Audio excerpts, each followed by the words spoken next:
All right, so Anthropic just released Claude 4.6. And whenever there's a new model released, there's always a ton of hype behind it. And so with this one, I want to dive into some of the things that are new with it and see if it really does live up to the hype. All right, probably one of the main features with this new release is the 1 million token context window. And if you're not sure what that means, that's essentially hundreds of thousands of words, which allows for complete code bases and data sets and files and documents to be searched at once. So that one does seem to actually live up to the hype a bit because that's really going to impact how well the AI performs when you keep giving it more things. Another thing that was added with Opus 4.6 was adaptive thinking. And what that basically means is it will switch whether it's going to use is extended thinking or not.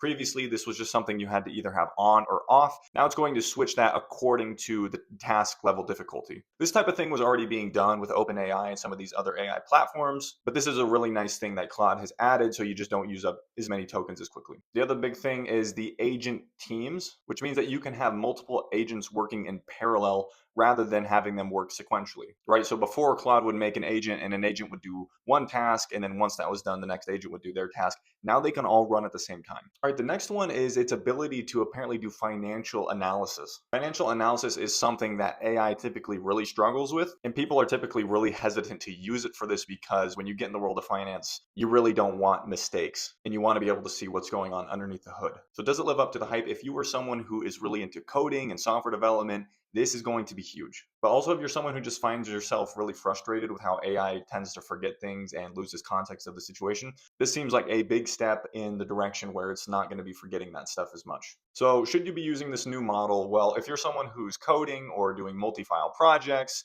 database analysis, running multiple agents, then you should absolutely be using it. But if you're someone who doesn't do all that stuff and you want it just for writing or brainstorming or more simple tasks, then I would not use this model because it's just going to take up your usage a lot faster and it's going to just be more expensive. If you want a deeper breakdown of what this model is, how it compares to others, what this means for the future of developers, let me know in the comments.